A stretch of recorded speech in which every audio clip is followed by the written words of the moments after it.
नमस्कार, विशिता मेजवानीमध्ये स्वागत आहे। आज आपण एक नवीन रेसिपी बघणार आहोत। दरवेळेस आपल्याला डिनरसाठी काय बनवावे हे सुचत नसते आणि रात्रीचे जेवण असतं, त्यामुळे आपल्याला थोडं हलकं फुलकंही हवं असतं आणि रोज रोज काय करावा हा प्रश्न तर आपल्यापुढे पडलेलाच असतो।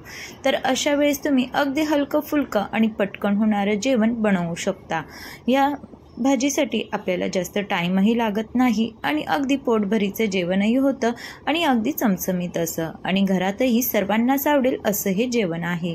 चला तर मग आज मी तुमच्यासोबत मस्त अशी मसुराची आमटीची रेसिपी शेअर करणार आहे। पण ही मसुराची आमटी दरवेळेसपेक्षा अगदी वेगळी आहे आणि अगदी पटकन होणारी आहे। चला तर मग आपण रेसिपीला सुरुवात करूया। आपण कुकरमध्ये ही आमटी करणार आहोत, त्यामुळे ती अगदी पटकन होणार आहे आणि ही पचायलाही खूप हलकी आहे, कारण आपण ही मस्त अशी साजूक तुपात करणार आहोत। साजूक तूप हे शरीरासाठी खूपच फायदेमंद असतं, त्यामुळे आपण ही आमटी साजूक तुपात करणार आहोत। बऱ्याचदा लहान मुलांना साजूक तूप हे आवडत नसतं, तर अशा वेळेस तुम्ही अशा प्रकारे जर आमटी केली तर मुलांच्या पोटात साजूक तूपही जाते आणि आमटीला टेस्टही खूप छान येते। आपण कुकरमध्ये साजूक तूप घालून घेतलेला आहे। त्यानंतर यामध्ये आपण जिरे, मोहरी आणि लाल मिरच्या घेतलेल्या आहेत, ते थोडेसे तुकडे करून आपण यामध्ये घातलेल्या आहेत। तुपामध्ये लाल मिरच्या आणि जिरे, मोहरी व्यवस्थित परतवून घेतल्यानंतर आपण यामध्ये लगेचच बारीक चिरलेला कांदा घालून घेणार आहोत। एक मोठा कांदा या ठिकाणी मी कट करून घेतला होता, तो यामध्ये मी घातलेला आहे आणि व्यवस्थित असा परतवून घ्यायचा आहे।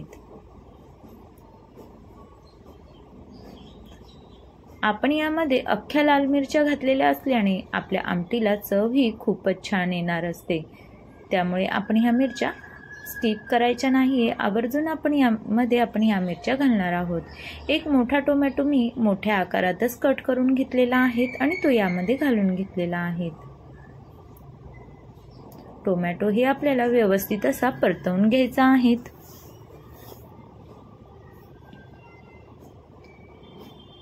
कांदा आणि टोमॅटो आपला परतवून झालेला आहे।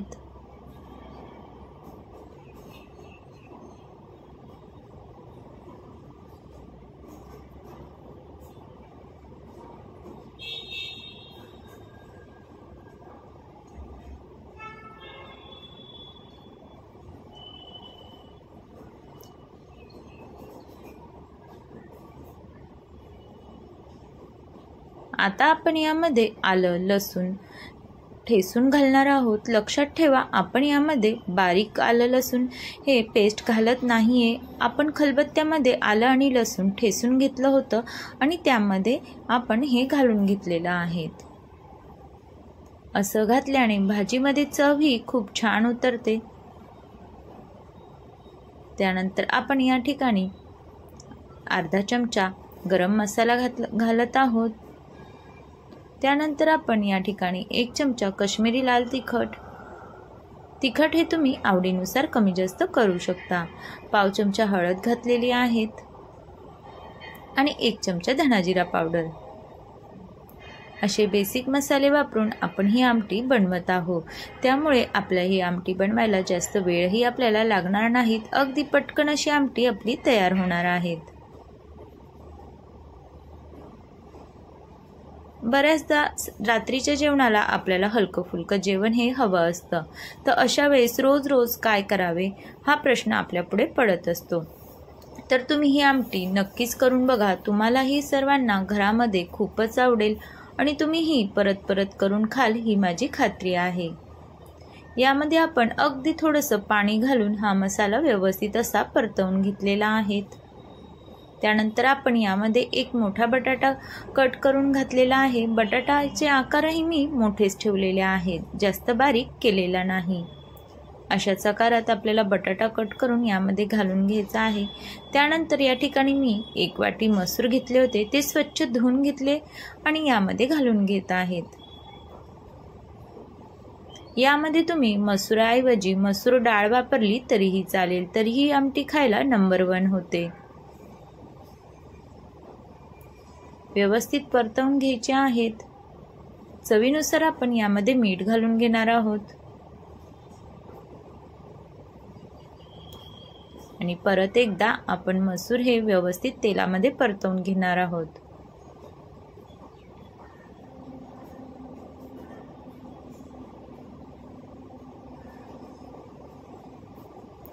यामध्ये आपण गरम पाणी घालून घेणार आहोत। मसूर शिजवून घेण्यासाठी आपण आधी 1.5 ते 2 ग्लास पाणी घातलेलं आहे आणि कुकरला 2 ते 3 शिट्ट्या काढून घेणार आहोत। मसूर शिजायला जास्त टाइम लागत नाही, अगदी पटकन मसूर हा शिजला जातो। बघा 3 शिट्ट्यांमध्ये मस्त अशी आपला मसूर शिजला गेलेला आहे। आपल्याला ही आमटी थोडीशी पातळ करायची आहे।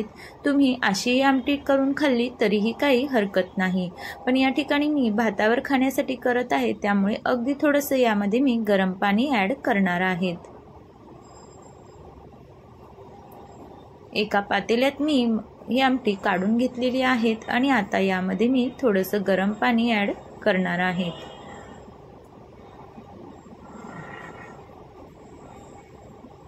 भाजी ही तुम्हाला किती थिक ठेवायची हे तुमच्यावर आहे, त्यानुसार तुम्ही यामध्ये पाणी ॲड करू शकतात। यावर आपण मस्त असं साजूक तूप घालणार आहोत। साजूक तुपामुळे आपल्या आमटीला मस्त अशी चमक येते आणि आमटी खायलाही खूप टेस्टी लागते। वरनं मस्त अशी हिरवीगार कोथिंबीर घालून घेतलेली आहे आणि आपली आमटी तयार झालेली आहे। एक उकळी आपण काढून घेणार आहोत, कारण आपण यामध्ये गरम पाणी ॲड केलेलं होतं आणि आपली आमटी खाण्यासाठी तयार आहेत। बघा अगदी पटकन होणारी आमटी आहे, जास्त वेळही आपल्याला लागत नाही। अगदी तुम्ही घाईच्या वेळेतही ही आमटी बनवू शकता आणि अगदी पोटभरीचं जेवण करू शकता। झाकण ठेवून मी एक वाफ काढून घेतलेली आहे। बघा मस्त अशी तरी आपल्या आमटीला आलेली आहेत। चवीला तर इतकी भन्नाट लागते, तुम्ही कायम करून खाल अशी ही आमटी आहेत। तुम्हाला अशाच नवनवीन रेसिपीज बघायच्या असतील तर माझ्या चॅनलवर सबस्क्राईब जरूर करा। तसेच रेसिपी कशी वाटली कमेंट्स करून सांगायला विसरू नका आणि एक लाईक जरूर करा। मस्त असा गरम गरम भात केलेला होता, त्यासोबत मी ही आमटी सर्व करत आहे। बघूनच खावीशी वाटत आहे ना, भाताबरोबर तर एक नंबर लागते। बघा किती छान अशी आमटी तयार झालेली आहे, जास्त वेळही आपल्याला लागलेला नाही। वरनं मस्त अशी कोथिंबीर घातलेली आहे आणि यासोबत आपण मस्त असा कांदा घेऊ शकतो आणि लिंबू पिळू शकतो आणि आपलं जेवण हे तयार झालेलं आहे, जास्त वेळही आपल्याला लागलेला नाही। यावर मस्त 1 चमचा साजूक तूप मी घालून घेतलेला आहे। साजूक तुपाने आपल्या जेवणाची चव ही दुप्पट होत असते, त्यामुळे तुम्ही जेवताना 1 चमचा साजूक तूप तर आवर्जून घेत जा, त्यामुळे आपल्या शरीरालाही फायदा होतो आणि जेवणही खायला टेस्टी लागतं। तर तुम्हाला ही रेसिपी कशी वाटली कमेंट्स करून नक्की सांगा। रेसिपी आवडली असेल तर चॅनलला सबस्क्राईब करा। रेसिपी बघितल्याबद्दल धन्यवाद। परत भेटू एका नवीन रेसिपी सोबत।